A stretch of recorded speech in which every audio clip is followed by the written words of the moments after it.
This is a D6 Generation Pip. Bite-sized content for a busy gamer.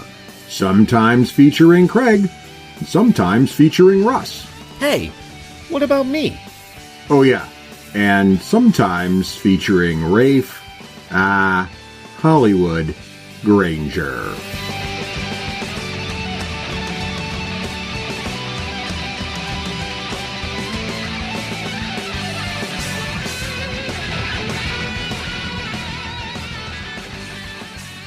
Hello, welcome everybody. This is Raef, Hollywood, Granger. I'm here with Bri White, and we're going to talk cosplay. First, let me do a quick introduction to Bri. Bri and I met through our business networking group called B&I, and two people said to her, you got to meet Raef, and people said to me, you got to meet Bri, and I was like, sure, of course, always.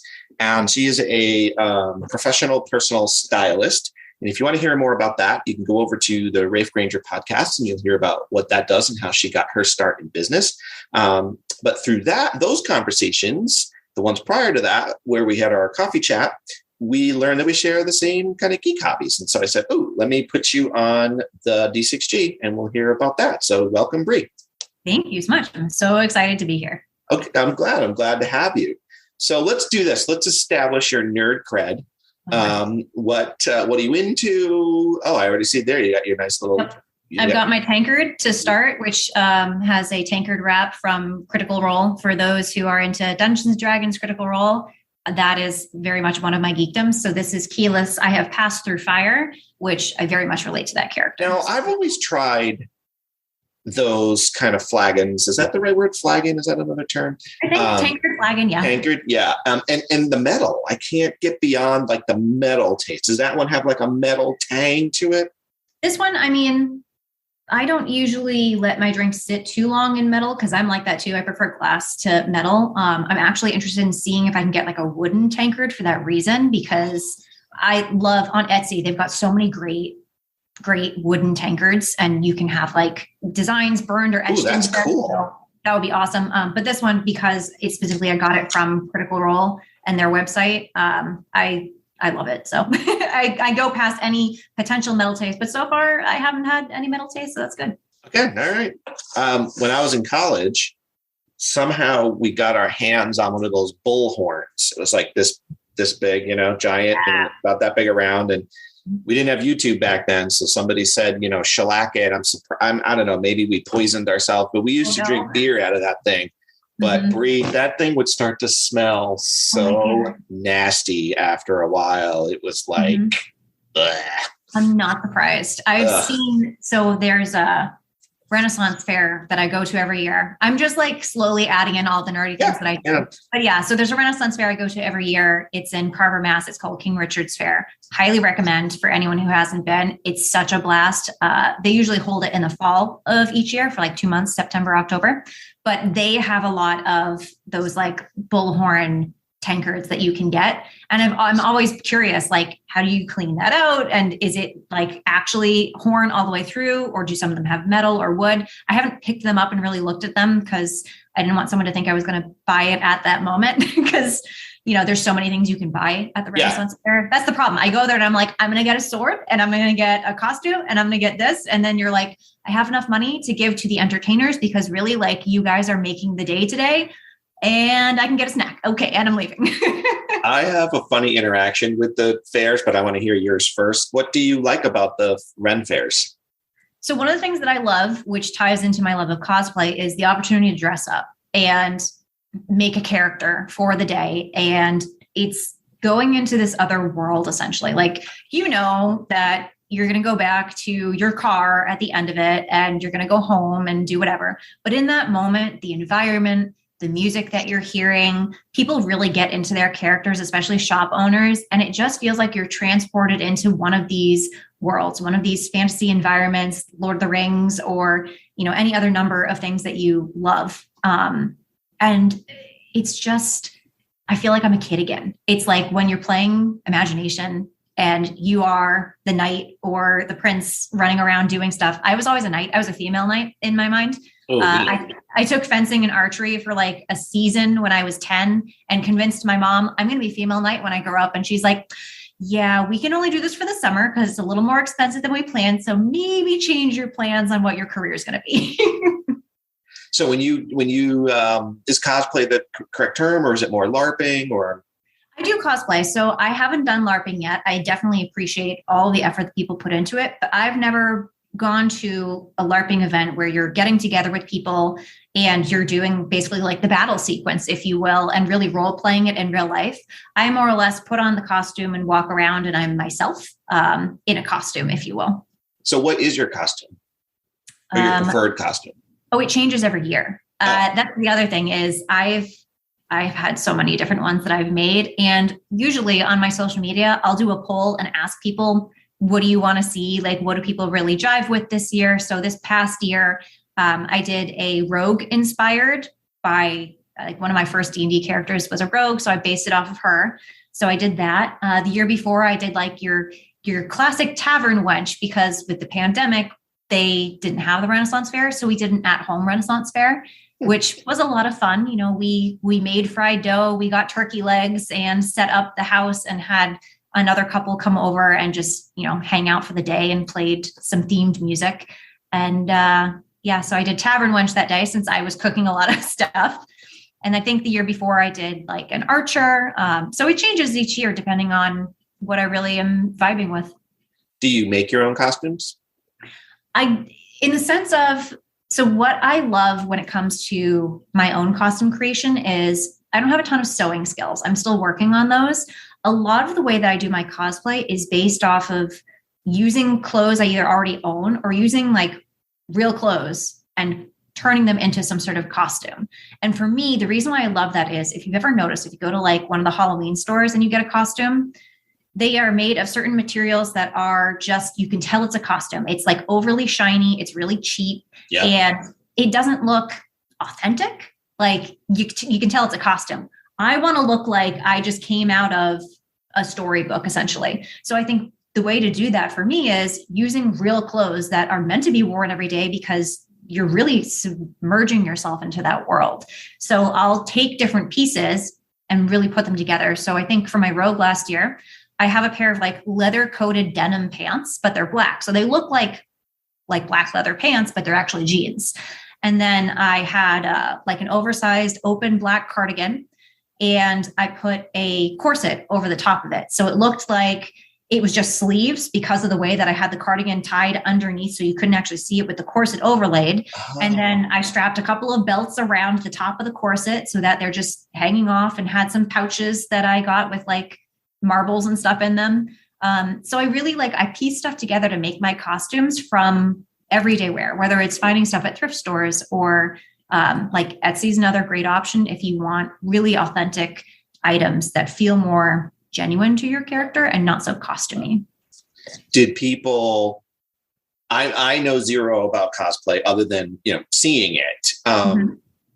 When people saw you in the Ren Fair, were they like, oh, rogue? Or did it more like, they just could tell it was period looking? I think they could just tell it was period.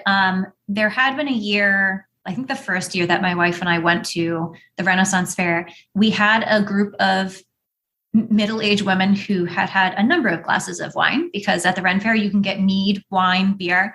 So they'd had a number of glasses, and they stopped us to tell us how great we looked and asked if we worked there and complimented our costumes, our makeup. I applied a scar across my face to just get really into my character. And they were like, is that scar real? Which, by the way, I wouldn't ask somebody that in case it was. I feel like that's a line you don't want to cross. But I let them, get away with it because drunk women. And I was just like, no, that's makeup. But if it was real, that might be offensive. Heads up. No kidding. So many questions. So what I'm finding so interesting about this conversation is it's revealing something about myself. I consider myself more extroverted. Mm-hmm. And although the pandemic has definitely made me appreciate and like my introverted self, I actually even hate the term extrovert, introvert, because, and I get it. It really means, it means how do we get our energy? At least that's the definition I like to follow. How are we fueled in energy? And I definitely get refueled once I'm put into people. Although, again, I've noticed as either I've gotten older or the pandemic, I actually find that a little more exhausting than I used to, and find more energy refueling inwardly. But there is a big part of me that I'm not very proud of it at most times either, which is enjoys being in the spotlight, enjoys being in the stage, very ego driven there, center of attention, will raise my hand in groups, or, all that stuff. Mm-hmm. But the thought of cosplay petrifies me. Yeah. Petrifies me. And I'm sitting here as you're talking going, what is it it has something to do with the fact of people would come up to me and then be like, oh, I like your costume. And I'd be like, get away. And that's such a weird feeling but that's what I'm fearful of. I don't want people approaching me or saying anything. And I'm like, but that's ridiculous, because if I'm at a business social, I'm talking to thousands of people. Come on up all you want. Mm-hmm. I have no idea what that's about. Do you? Yeah. I mean, personally, my guess based off of our previous conversations and this one is you are comfortable being seen as the business professional. You want people to come up to you and talk to you because you can give them advice. You can give them feedback. You've experienced it. You've never done cosplay. You've expressed it yourself. That's totally new to you. You're going to feel like a total noob. And you're like, I don't want people to judge me based on the fact that I am not familiar with this. And what if it's not as good as I'm hoping? What if someone actually comes up and they're like, that's not accurate, which I think it rarely happens. I'm not to say that it doesn't happen, but what I love about like the cosplay community is there's so much creativity and people can do their own variations of things. And a lot of times you are praised for doing that. People admire that you want to put your own unique spin on it. Like one of the first cosplay conventions that I went to, I've only been to like 2, honestly. I wish that I could go to more, but at the time with my work schedule, I wasn't able to, and then pandemic happened. But the one that I went to, we were all Pokemon characters, which I don't even watch Pokemon. I'll be honest. Like I wasn't allowed to watch that when I was growing up because my parents were like, what is that anime stuff that's dangerous to get into? And also, everything that was happening when it first came out with seizures in that one episode because of the lights. So didn't know. Yes. So really showing my geekdom here, but, we went as Pokemon characters, but we did gender bent characters, which means we dressed as a character that we created the opposite gender for them. So one of the main characters that people would recognize is Ash. He's, a 12-year-old boy, black hair, red and white baseball cap, blue vest, and he goes around with Pikachu, the character that most people know from Pokemon that says Pika. And our friend went as a female Ash because she was female and wanted to dress comfortably for herself. So she was the female version. There's a character, Misty, who is a female in the show, wears a crop top and suspenders and stuff. My brother dressed as Misty, but made her a male version of the character. So he did like a t-shirt with suspenders and it was not a crop top, which, for him, more comfortable. For me, more comfortable with my brother not wearing a crop top personally. And then for myself, I was Brock, who is a male character who's also known for being like every woman that he walks up to in the show, he basically falls in love with. So he's just known as like being absurdly over the top romantic. So I got like heart sunglasses and made myself the female version of him. But I like put these heart sunglasses on every time I walked up to a woman, which was just ironic for me because I identify as being a lesbian. And while I am married and I'm not looking to date anybody, it was just fun to lean into that in my character because I was being a female character for this cosplay.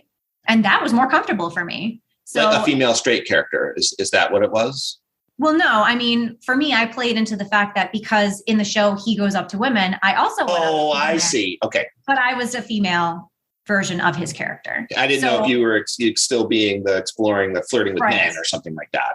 Right. Which also I think would have been funny, but I think most people recognize that character as going up to women. So I stayed in theme with that. I gotcha. Myself as a woman. So you had shared in the earlier podcast that you more identified as introvert. And so I think you might have, I'm sitting here going, wow, how does an introvert go out and do cosplay? It's so petrifying. Is the answer because it's not you out there and for me, at least, that's what I find. For you. Yeah. While I definitely, I don't go fully into a character per se. And again, I haven't done a lot of conventions. I haven't gone to a lot of cosplay conventions. But what I have done is all of the costumes I've created, which I think I counted at one point, I've done over 60 costumes now. I did them for a blog that I was writing because growing up, I was in a very strict upbringing where Halloween was not a thing. We did not celebrate. But I've always loved costumes and I've always loved character creation in the fantasy world.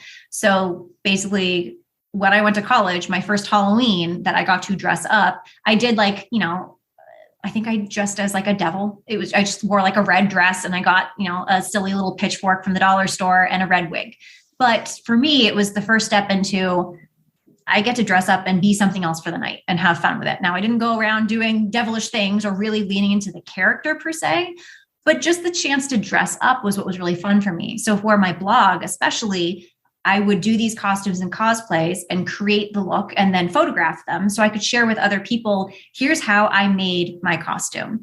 And here's the items that I found, how I paired stuff together, if I did any modifications or painted it in any way. And then the hope was at some point, if I went to a cosplay convention, I would have a costume that I could bring with me that I knew how to do. So while I would say I am more introverted, it is more comfortable for me to put on a costume than to be it used to be more comfortable for me to put on a costume than it was for me to be myself.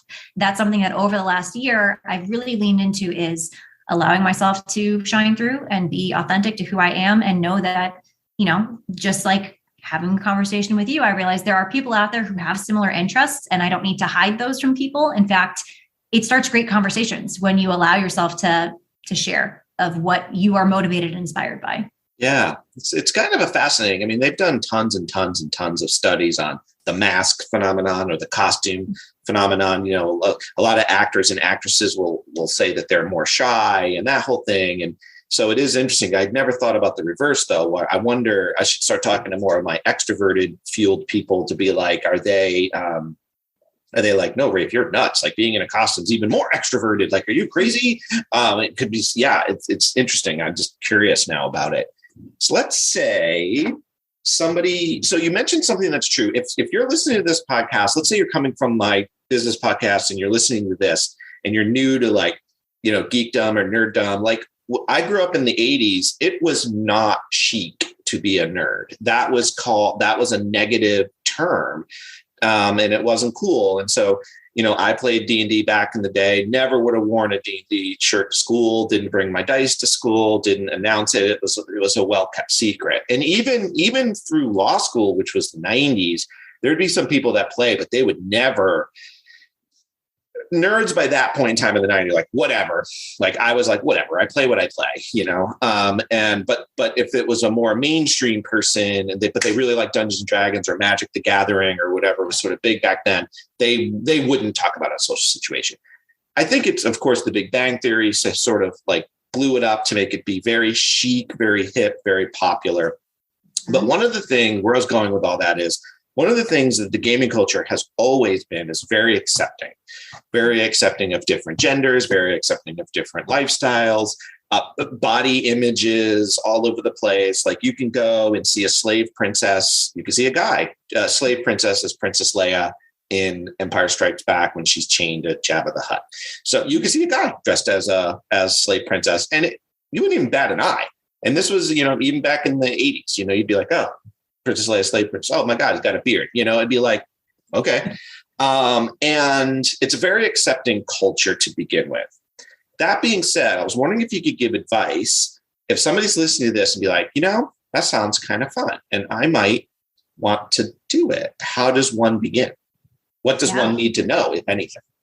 Yeah, that's a great question. I think it also depends on what your interests are because there's literally a community for everything nowadays. I think Reddit is actually a great forum for if you want to learn how to do things. Obviously, Reddit is a great forum, and especially for things like cosplay, Dungeons and Dragons, video games, any number of those things, you're going to start finding those communities within there. Reddit is also really great for, just as a shout out, the LGBT community. It's one of the top forums where you can find that community. Oh, I didn't know that. Yeah. And sure, there's like Facebook groups and stuff like that. But honestly, I think Reddit has been one of the better places to find, because there's a lot more discussion that happens. And I think there's going to be trolls everywhere. Let's be fair. Everyone and define troll for what somebody doesn't know what that is. So for someone who doesn't know what a troll is, that's someone who's just going on to stir the pot and to create negativity and potentially just do some negative bashing and tell people they're wrong or give an opinion that is unsolicited. And so troll, they get their jollies by stirring the pot and hurting other people. And Yeah. So basically, unfortunately, there are always going to be trolls everywhere, especially in the online community. That's why they're called trolls, because they hide behind a screen, but they're out there just trying to disturb the peace, if you will. Yep. But again, I really think that of all the communities that exist out there, I think this kind of nerdy, geeky community tends to be more accepting, because for so many of us for so long, we weren't accepted. And we go out of our way now to make sure that other people are, and that they feel seen and heard, and like you have an opportunity to have fun. And really, I mean, pretty much anyone I know who plays D&D, the first thing that they do when they hear someone hasn't is, oh my God, do you want to play? It's so much fun. Like, I hear the reverse. People are like, oh my God, you play? I've always wanted to. Will you teach me? You know, it's like, there's a lot of people out there that want to play. Yeah. So how does one get started? Let's say you're a mom or your dad and your kids in cosplay and they want to go to Boston to a comic convention. You know, like how does somebody dip their toe in, so to speak? Yeah. So you can, I mean, like I said, there's a lot of forums and communities. So you can find Facebook groups. A lot of times, like the actual event group, if there's something like Anime Boston, for example, they'll make like a Facebook page for the event. And you might have people on there who are saying they're going.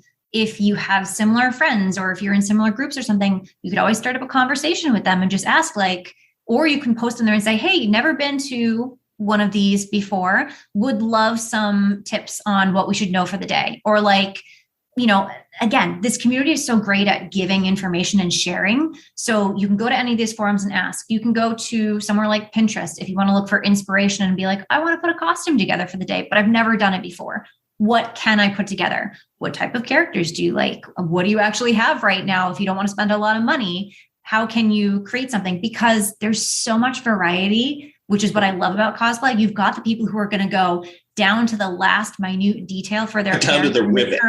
It's on point. And then you've got people who are like, this is my version of them. This is them in, you know, steampunk variation. I took my own spin on it and I wanted to make my own version. Like the amount of Disney characters that I've seen a variation of is awesome, because everyone knows what the Disney character is supposed to look like. So having someone take a unique spin on it is awesome, because you're bringing your own creativity in and starting a conversation. Yeah.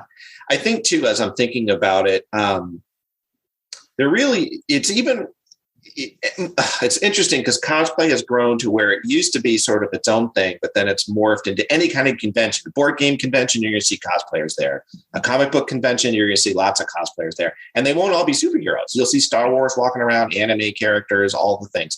But where you could start, if this is an interest of you, correct me if I'm wrong, Bri, you're the expert, is let's say you're my age, you're 52, and you've got your dad's old hippie leather hat, floppy hat with rivets in it or something. Like, you can wear that. Like, you know what I mean? Like you can kind of start if you're sort of like, I want to wear that. Or you got that old hippie vest with the dangles coming off of it, or multicolored shirt, or flare bottom jeans, or whatever. Like, you can literally wear that type of thing and people will be like, oh, cool, flare bottom jeans with butterflies sewn in the bottom. And it's okay, I guess is what I'm saying.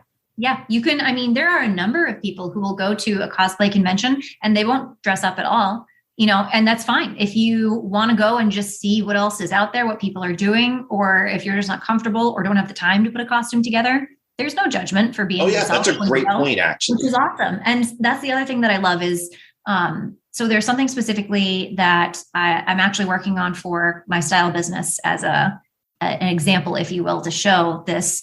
But with Disney characters, because I mentioned them before, and I think most people know what like one of the Disney princesses looks like. They're pretty commonplace.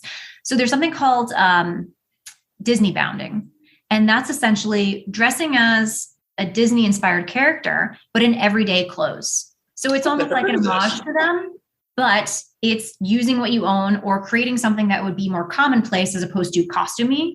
So I've done this a couple of times over my years of blogging and stuff, where I've done, I did like an Ariel costume. So I had a red wig on because she's got the red hair, but instead of doing, like seashell top and anything that would indicate a tail for her bottom or any of her typical clothes, I had a sundress that had fish and octopus print on the design. And I wore a seashell necklace. So it was like, it's a shout out to her without necessarily being exactly what she is, but you could probably tell if you looked at the full. Maybe a big seashell necklace or something to help sell it. Or, yes. okay. And I had a fork that I was like twisting through my hair. So that's kind of, that was the shout out to that. But there are many people who do that. A lot of people, when they go to Disney World, actually will do a Disney bounding costume because, it's like getting to. Or Harry Potter. That's the other thing you'll see. Everybody will wear their wizardry robes, things like that. Exactly. I have some good friends, Megan and Jeremy. They'll probably be angry, like, why'd you put me on the podcast? Which I will. But they can make them, and they make like there's a miniature game called War Machine, and there's these things called War Jacks, and they stand like in the real world, 12 feet tall or something. And so they made one, and it was so intricate, and brought it to Gen Con. Gen Con's a big gaming convention in Indianapolis.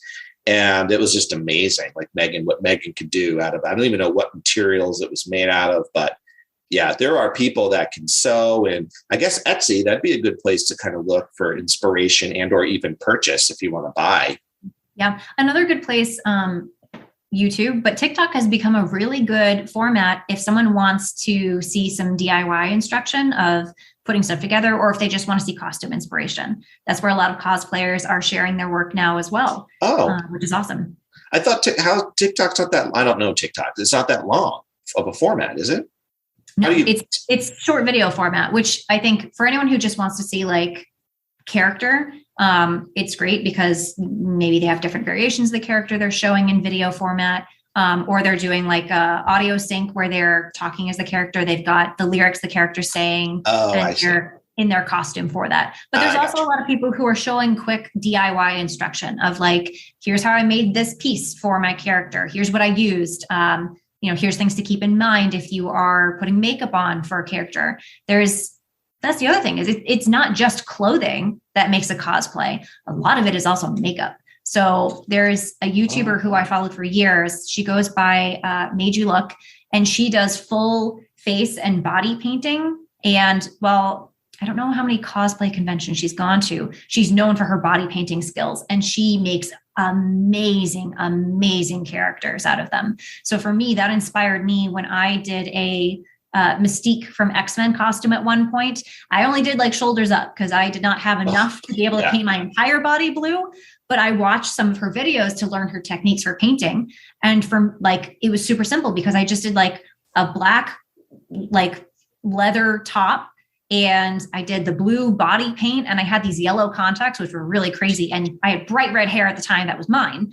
So I was really able to put this character together pretty quickly, considering for just a photo shoot. I wasn't going out or anything, but people will do full blown body paint for conventions. And again, the amount of effort and detail that goes into these things, it's really inspiring. So I've noticed that if the costume is particularly right on point, or even just particularly provocative, either sexy or just provocative, that person will get stopped a lot for photos. Mm-hmm. To me, that looks like a giant hassle. Like I said, I must be scared of it. I'm like, go away.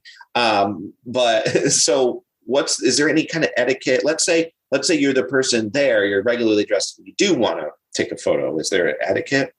Yeah, definitely. There's a lot of cosplay etiquette, actually. And that's another thing that you can look up. So for example, you can look it up. Oh, okay. Yes. So one thing that I would recommend is if you are really inspired by someone's costume, people appreciate being told that because they do put a lot of effort into it. And if you are going to dress up and go out in that way, typically, this is your work of art. This is something that some people spend years working on. So to have someone come up and say, I recognize you, you're this character, that's so cool. It really just like fills your heart to know that someone not just recognized you, but they stopped to appreciate the effort you put in.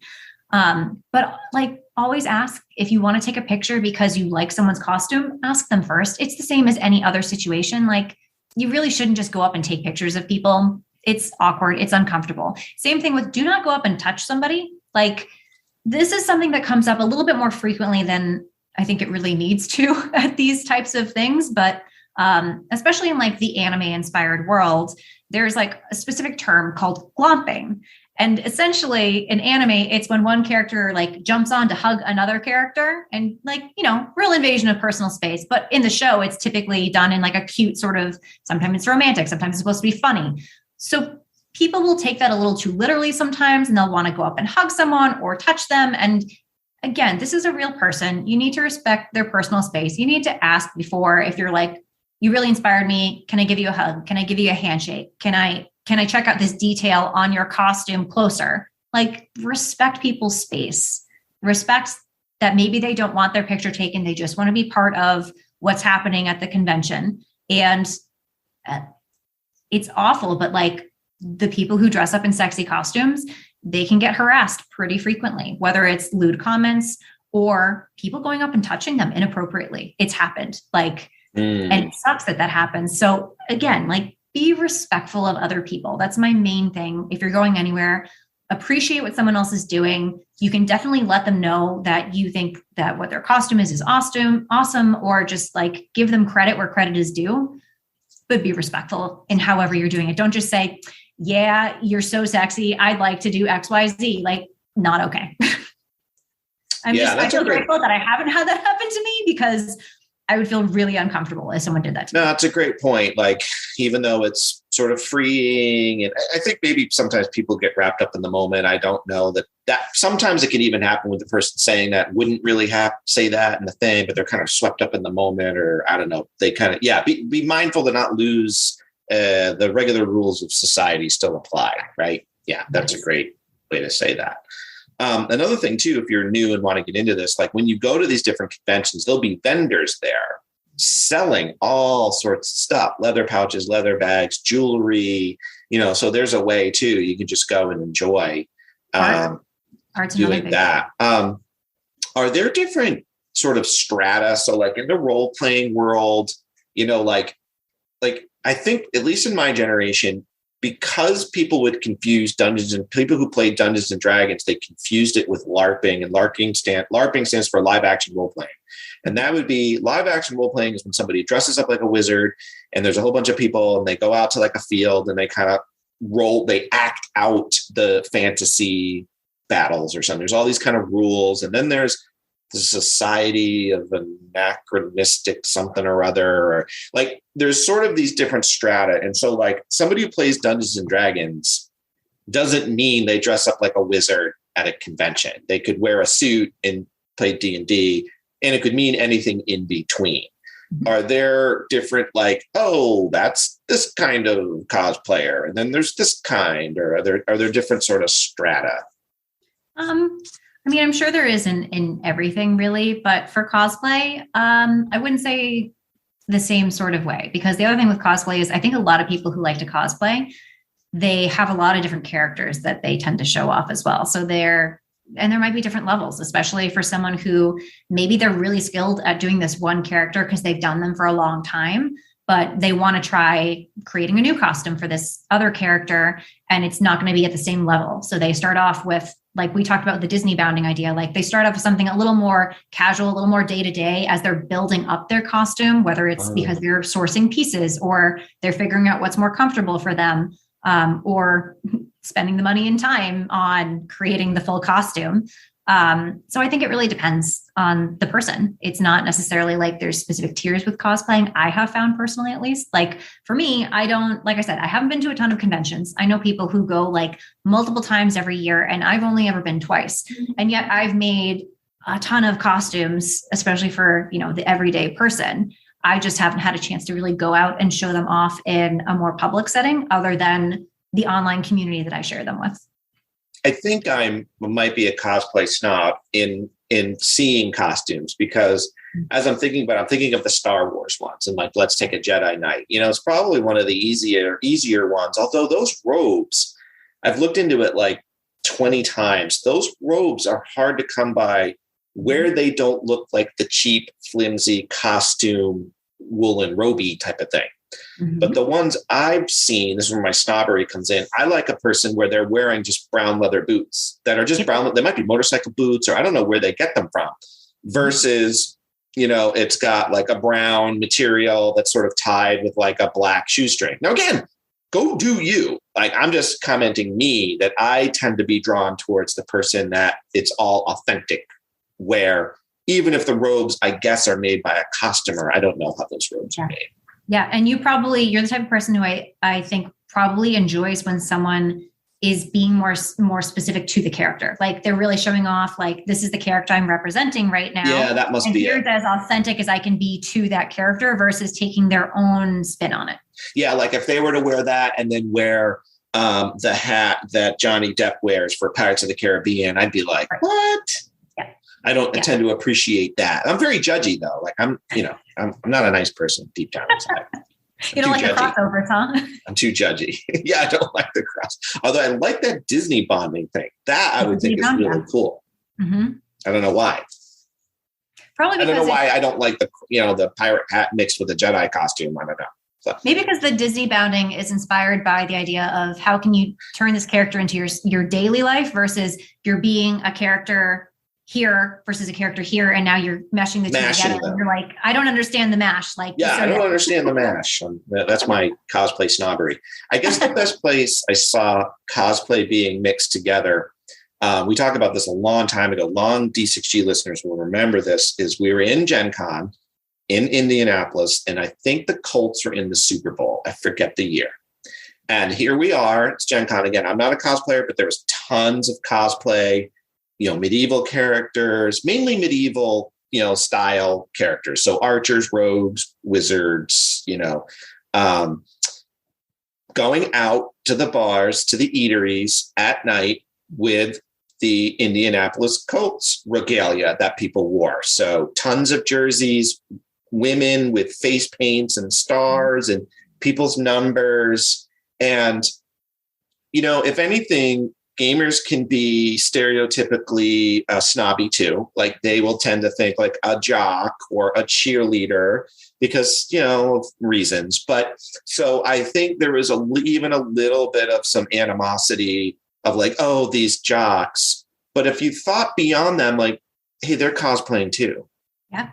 They're showing their love for their interest, for their favorite character. They're dressing up to show that. And I think that's why people don't realize, like, cosplay isn't just for the nerd community. We do it every day when we are wearing a graphic tee with our favorite band on it. Like, you're being not a roadie, but like, you know what I mean? Like, you're representing your love for the music. Like, everybody does it in some capacity, just maybe not to the level of dressing up as that person on a day that's not Halloween. What was fun is I think too, there might have been a biker convention too. So there was a lot of leather, a lot of Eagles, a lot of Harley Davidson, and long hair and beards. And I think all three communities, I could be glossing over this, got along really well. Like you'd walk into the bar and the sports people were like, hey, like they were just having fun with it all. And it was really interesting to see all three cosplayers mingling together, I guess. Yeah, definitely. Yeah. Any other last minute thoughts or things you'd like to say about cosplay in general, about anything? Yeah. I think if you're not sure about something, if you're like, I've never done this before, try it, because you never know how much you could love it. And for me, like I said, I didn't even celebrate Halloween growing up, but for me, I knew I wanted to create costumes and have fun with it. So each year, specifically how I started making costumes was each year around Halloween, I would see how many costumes I could make in a single October. And then, I might not be able to wear all of them in a single night, but that was my goal, was like, how many costumes can I make? Because I'm trying to make up for lost time. And that was how I got started with the idea of how can I integrate my love of dressing up, of the nerdy things I love, like anime, like fantasy, like board games, like video games, and tie them all into this one night. And then that expanded to, well, I don't have to do it on just Halloween. Like there is an entire community where you can do this anytime that you want to, which really inspired me when I was doing my blog at the time, because then it gave me an outlet for creating these costumes and sharing them with other people and showing how much fun you can have, and just another avenue of being creative and connecting with people. I suppose that's a great way too. If one did want to get started, Halloween, take your kid, dress up as whatever. Take your nephew, take your grandchild, and depending on the age, I guess, your 16-year-old might not want to go around with mom, but your niece, nephew, or your grandkid will. And then the other is the Ren Fair. Go look for the different Renaissance fairs. It's a great place. And again, you could just walk around in your street clothes and put a pouch on your belt and off you go, or wear a flowy dress with a necklace and sandals, and you're there. Is there any rules? I think maybe sometimes they're inhibited, especially for a Ren Fair, that the acting might have to go with it. So if you're walking around as a tavern wench, is it sort of assumed that you might be like, oi, matey? I don't know what the language is, Or can you just be like, they're like, hey, nice tavern wench, and you're like, thanks. Yeah, I'm usually the second one. And I say that because I love character creation, but I'm not great when it comes to doing voices of things. I like even in my D&D campaign that I play, on Fridays with my neighbors, my character that I have, I wanted her to be inspired by like more northern, think like Ireland, Scotland, like that area. And for some reason, when I first started talking in her voice that I created, I was suddenly Australian. Like I'm not great when it comes to doing dialects and voices. This is why I don't do voiceover work. So it's like, if it's fun for you, try it, go for it. Just have fun with it. If you're super uncomfortable, don't worry about it. You can be in costume and still be yourself and talk as yourself. That's fine too. That's what I do when I go to Ren Fair, because I'd have to think about where is my character from and how do I maintain their voice? Yeah, it's hard. Some people are really good at it. I'm also not that good at it. If you're listening to this and you do play D&D, Dungeons and Dragons, I think I did a couple episodes back on this feed here on how to play your character and be your character without having an accent. Like there's sort of like 5 different things you can do. You don't necessarily have to have the accent like a lot of people who are new think about. How about any tips for anybody, or any interesting stories you have for D&D, and then we'll wrap it up. I'm starting to share more of my own like nerdy journeys on my styling social media, because I'm a personal fashion stylist as my career. But I think it's a big part of what inspires me to style others and style myself is that inspiration and how I can authentically tie them together. So you can find me there, Vostra_Moda on Instagram. And especially around October, I share, again, like I still share a lot of costume inspiration and stuff. So this past October, I did about 6 different costumes that I shared and showed how I made them myself with things that I owned versus going out and buying costume pieces.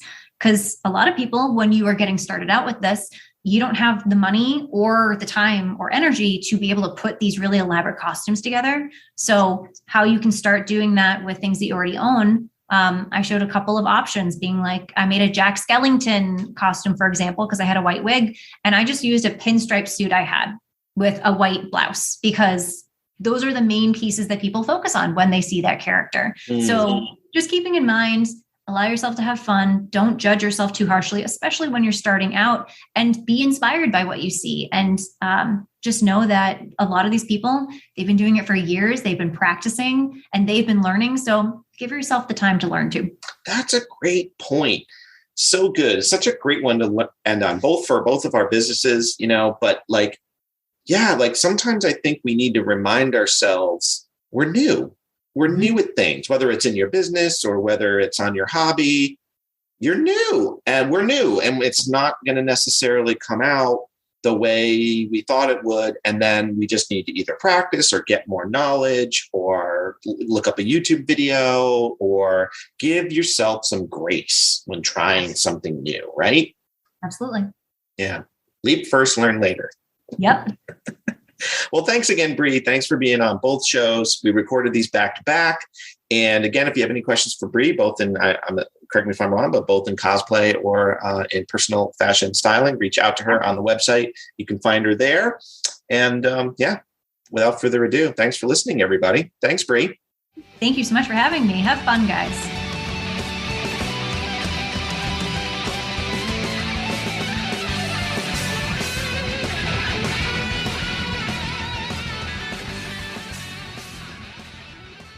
Achievement unlocked! You've made it to the end of another D6 Generation episode, the podcast whose humor has universally been acclaimed as not too horrible. Please let us know what you thought of the show by emailing us at info@thed6generation.com. If for some inexplicable reason you actually enjoyed this show, you can help others find out about it by leaving positive reviews on iTunes. Thanks for listening and happy gaming.